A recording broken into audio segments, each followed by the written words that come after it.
ഈ തദ്ദേശ തെരഞ്ഞെടുപ്പിൽ പത്തനംതിട്ട ജില്ലയിൽ ഏറ്റവും വാശിയേറിയ പോരാട്ടം നടക്കുന്ന ഗ്രാമപഞ്ചായത്താണ് കോന്നി. UDFന്റെ സ്വാധീന മേഖലയെങ്കിലും ഇക്കുറി ഭരണം പിടിക്കാനാകുമെന്ന ഉറച്ച പ്രതീക്ഷയിലാണ് LDF. കോട്ടക്കാക്കാൻ UDFും ശക്തി തെളിയിക്കാൻ BJPയും ഒരുങ്ങുമ്പോൾ ഇത്തവണ വീറും വാശിയും ഇരട്ടിയാകും. മുഴുവൻ പൊതുജനങ്ങളെയും ജനാധിപത്യ വിശ്വാസികളെയും കോന്നി പഞ്ചായത്ത് ഓഫീസ് പട്ടികയിലേക്ക് സ്വാഗതം ചെയ്യുകയാണ്. സംസ്ഥാന കമ്മിറ്റി അഴിമതിയും വികസന മുരടിപ്പും ചൂണ്ടിക്കാട്ടിയാണ് പത്തനംതിട്ട കോന്നി ഗ്രാമപഞ്ചായത്തിൽ ഇടതുമുന്നണി തെരഞ്ഞെടുപ്പിനെ നേരിടുന്നത്. KSRTC ബസ് സ്റ്റാൻഡിലെ നവീകരണത്തിലെ പോരായ്മ, ശ്മശാന നിർമ്മാണത്തിലെ പിഴവുകൾ തുടങ്ങി നിരവധി വിഷയങ്ങൾ ഉന്നയിച്ച് സമരം നടത്തി. ഇവയെല്ലാം തെരഞ്ഞെടുപ്പിൽ ഗുണകരമാകുമെന്നാണ് LDFന്റെ പ്രതീക്ഷ.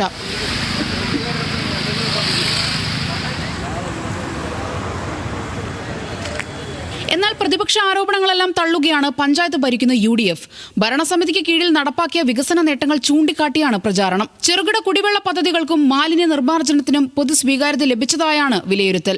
ഗ്രാമീണ റോഡുകളെല്ലാം തന്നെ സഞ്ചാരയോഗ്യമാക്കിയിട്ടുണ്ട്. പഞ്ചായത്തിൻ്റെ തനത് ഫണ്ടും ഒക്കെ ഉപയോഗിച്ച് ഏകദേശം 110 കോടിയോളം രൂപയോളം ഈ 5 വർഷക്കാലം ഗ്രാമപഞ്ചായത്ത് പല കാര്യങ്ങളിലായിട്ട് ചെലവഴിച്ചിട്ടുണ്ട്. കൂടാതെ തന്നെ കുടിവെള്ള പദ്ധതി, സുസ്ഥിര വികസന പദ്ധതിയിൽ 1.25 കോടി രൂപയുടെ ചെയ്തു. അതുപോലെ ധനകാര്യ കമ്മീഷൻ്റെ ഫണ്ട് ഉപയോഗിച്ച് നമ്മൾ ചെറുകിട നാമമാത്രമായിട്ടുള്ള ചെറുകിട കുടിവെള്ള പദ്ധതികൾ ധാരാളം ചെയ്യാനായിട്ട് സാധിച്ചിട്ടുണ്ട്. ഈ മാലിന്യങ്ങൾ വലിച്ചെറിഞ്ഞ് ഈ പരിസരത്തും അതുപോലെ തന്നെ ജലാശയങ്ങളിലൊക്കെ കിടക്കുന്നത് അത് കൂടുതലും ഏകദേശം ഒരു 90% മാറ്റിയെടുക്കാനായിട്ട് സാധിച്ചിട്ടുണ്ട്. ക്വാറികൾക്ക് അനുമതി നൽകിയതിൽ അഴിമതിയുണ്ടെന്നും ക്വാറി മുതലാളിമാർക്ക് വേണ്ടിയാണ് UDF നേതൃത്വത്തിലുള്ള ഭരണസമിതി പ്രവർത്തിക്കുന്നതെന്നും ഇടതുമുന്നണി ആരോപിക്കുന്നു.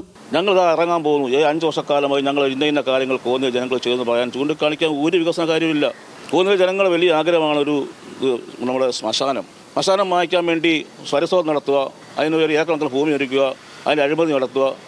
അതിൻ്റെ പേര് കോന്നി പഞ്ചായത്തിൽ എത്ര പ്രാവശ്യം വിജിലൻസ് കയറി ഇറങ്ങിയ ഒരു പഞ്ചായത്ത് ഈ ജില്ലയിൽ ഇവർക്ക് ആവശ്യമുള്ള ഒന്നും അവിടെ കഴിയത്തില്ല.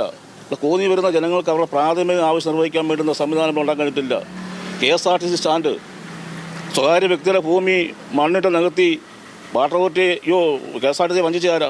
എല്ലാ വികസന കാര്യങ്ങളിലും കോന്നിയിലെ ഈ ഭരണസമിതിക്ക് പറയാൻ ഒന്നുമില്ല. അഴിമതിയാണ്, മൊത്തവും അഴിമതിയാണ്, വീതമ്പപ്പാണ്, പ്രഷറുകാരുടെ സ്വഭാവം. വരുന്ന തദ്ദേശ തെരഞ്ഞെടുപ്പിൽ നിർണായക ശക്തിയാകുമെന്നാണ് BJPയുടെ അവകാശവാദം. നിലവിലെ BJPക്ക് ഒരു മെമ്പറാണുള്ളത്. ഏകദേശം 4ഓളം സ്ഥലങ്ങളിൽ 2ാം സ്ഥാനത്ത് കഴിഞ്ഞ തവണ വന്നു.